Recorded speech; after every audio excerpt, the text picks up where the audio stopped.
Olá, sexto ano, tudo bem? Vamos então mais uma aula nossa de literatura. Nesta aula, nós vamos fazer uma revisão do último conteúdo trabalhado no segundo bimestre, ok? Vamos lá então, né? Então, nossa aula de literatura, sexto ano.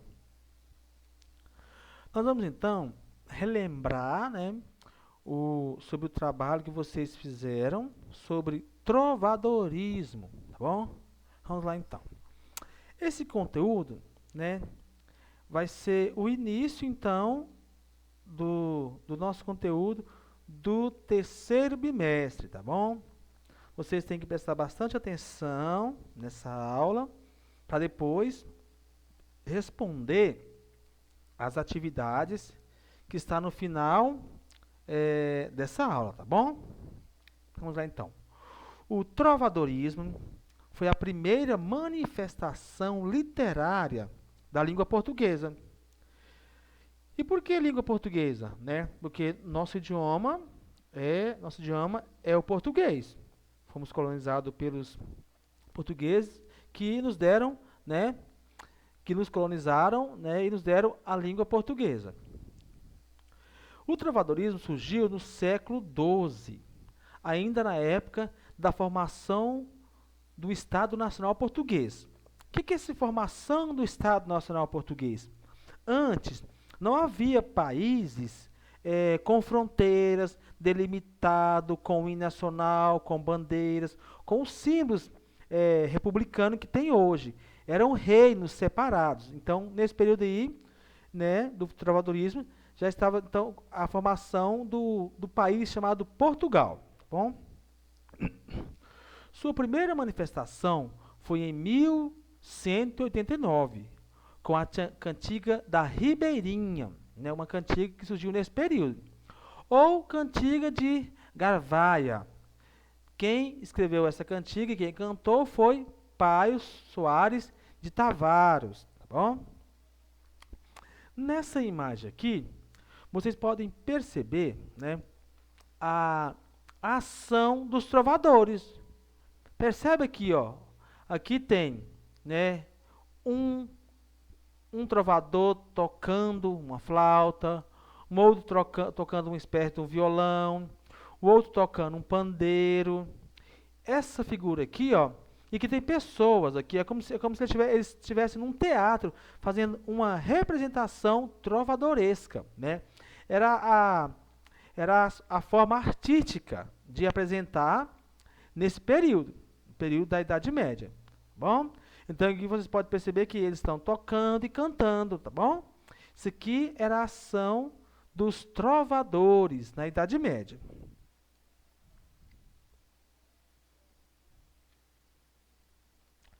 Essas outras imagens aqui, vocês podem perceber, olha aqui, que os trovadores, eles eram convidados ou contratados pela grande nobreza, pelos reis, pelos príncipes, para fazer a apresentação para eles, porque a nobreza, né, e o rei gostava que eles se apresentassem, que eles cantassem nas festas, para eles durante o casamento, durante o aniversário. Ó.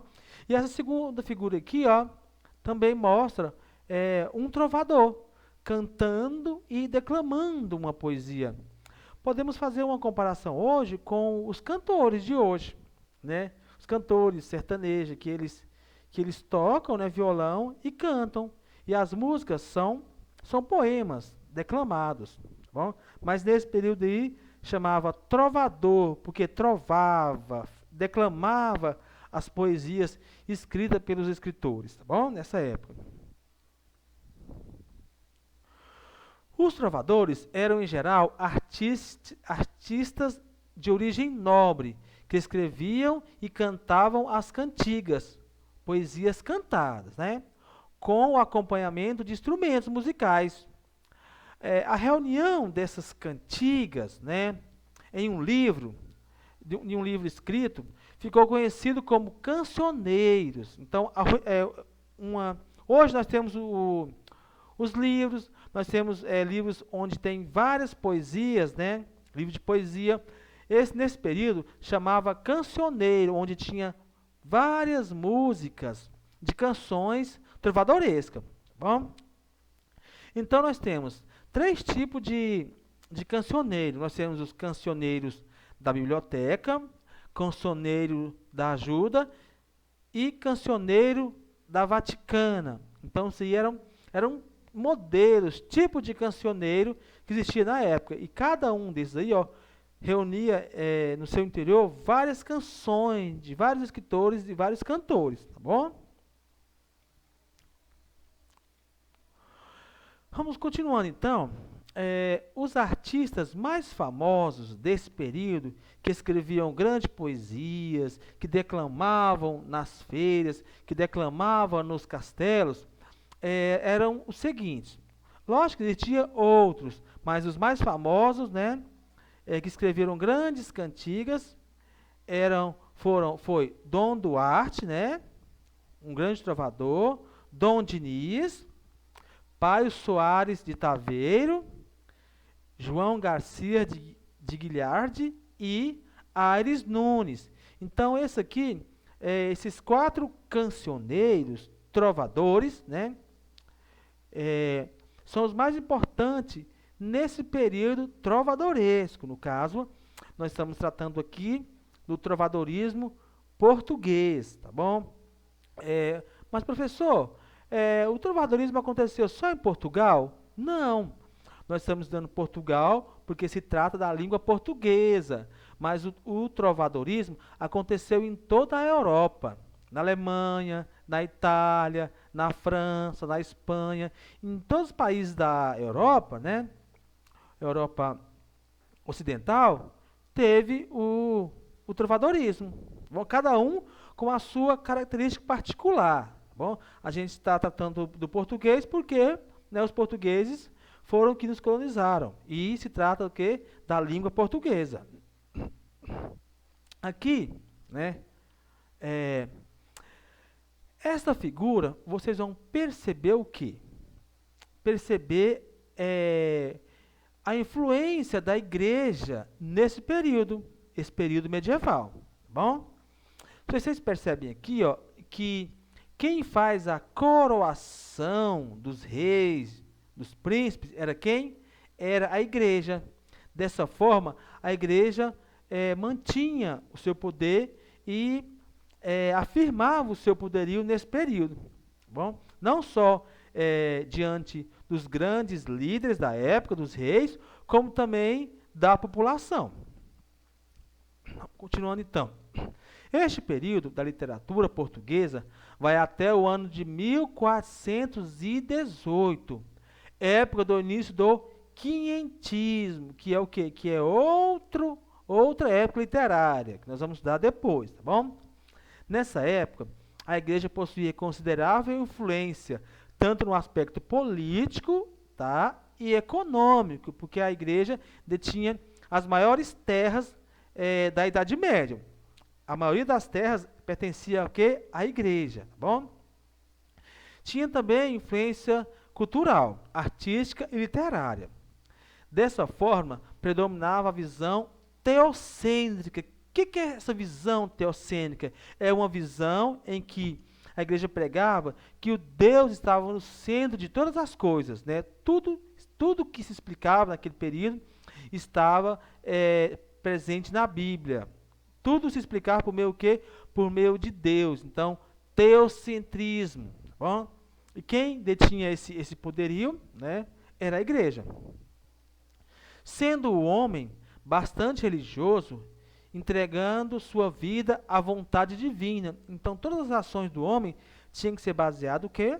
Baseada nas leis divinas da Idade Média, tá bom? Continuando então, a Igreja Católica tinha uma função de destaque, né, influenciando inclusive as produções artísticas e literárias. Por que, professor, que a Igreja dominava então essas produções artísticas e literárias? Sabe por quê? porque era a igreja que detinha o poder do saber na época. A população mais pobre não sabia ler nem escrever. Quem tinha o poder do saber, né, nos mosteiros, as pessoas que queriam aprender, estudar, a maioria ia para quê? Ia para dentro de um mosteiro, porque é a igreja que ensinava. Mas a igreja não ensinava os pobres, não. A igreja ensinava o quê? Os líderes, a nobreza, os mais ricos, tá bom? Por isso que ela detinha essa influência artística e literária. No que diz respeito ao aspecto político-econômico, predominava o sistema denominado de feudalismo, tá bom?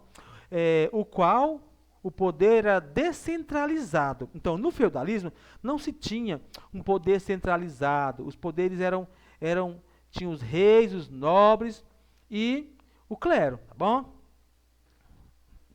O direito de governar concentrava-se nas mãos de um senhor feudal, que tinha plenos poderes sobre todos os servos e vassalos que trabalhavam em sua terra.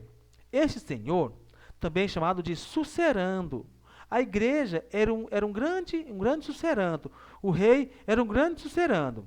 Então, esse sucerano, no caso, na visão, no poder da igreja e no poder do rei, cedia a posse de parte de suas terras a um vassalo. Né? O vassalo era um outro nobre, né, que adquiria essa terra, que por sua vez se comprometia a cultivá-la, repassando parte da produção ao senhor. Né? Em troca, recebia proteção militar e judicial, no caso de possíveis ataques e invasões. Então havia uma relação de sucerania, né? Eu te dou uma terra e você me protege, tá bom? Essa relação de subordinação recebeu o nome de vassalagem, né?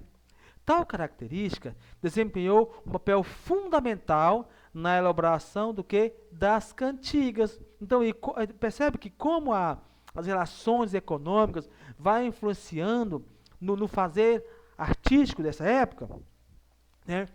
Essa foto aqui, esse desenho, vocês podem ver como que era um feudo. Tá bom? Não existiam cidades na época, grandes cidades como tem hoje. Eram feudos. Tudo isso aqui, ó, chama um feudo, onde tinha o castelo no centro. Na maioria das vezes, o castelo tinha proteção, né, de invasões, para que não seja invadido. Aqui tinha as lavouras, onde os servos que estavam aqui trabalhando nessa terra, produzindo o alimento para quê? Para os nobres, para o rei e para o clero.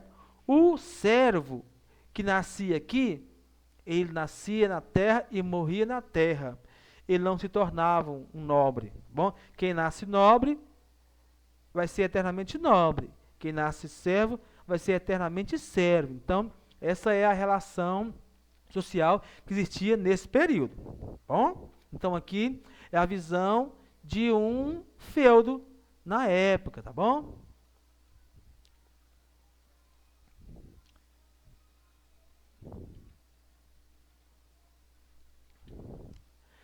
Escritas em anglo-português, as cantigas, né, nesse período, as cantigas trovadorescas, são divididas em cantigas líricas, que por sua vez é dividida em cantiga de amor e cantiga de amigo.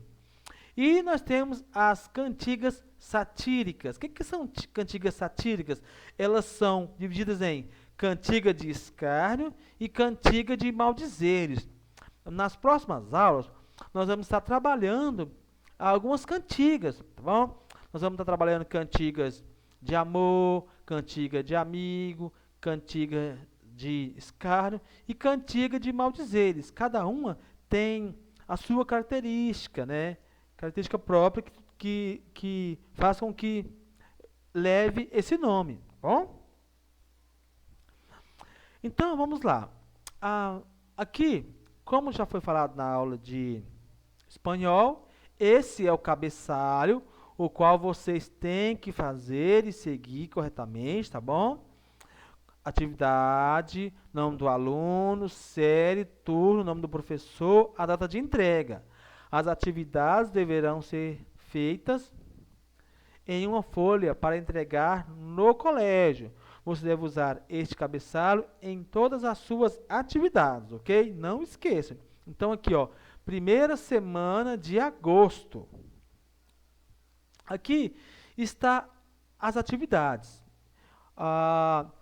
Faltou a quinta atividade, tá bom? No entanto, não tem problema. Faz só as 4 atividades que estão aqui, tá bom? Vamos lá. O que foi o trovadorismo e quando ele surgiu, né? Foi explicado na aula.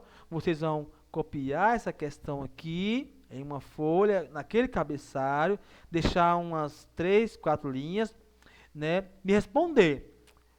Tiver dúvida, volta ao vídeo aula e responda essa questão, tá bom?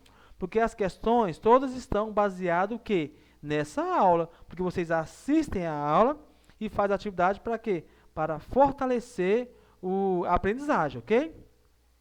A segunda questão é o seguinte: fale sobre o papel da igreja no período em que se deu o trovadorismo.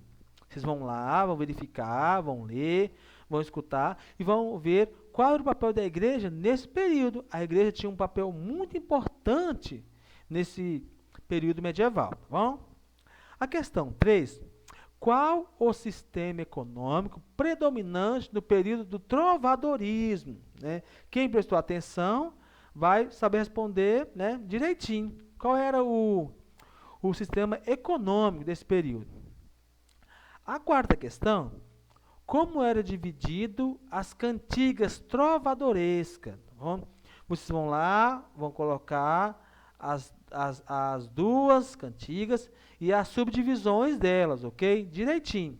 Fazer uma folha e entregar no colégio, certinho?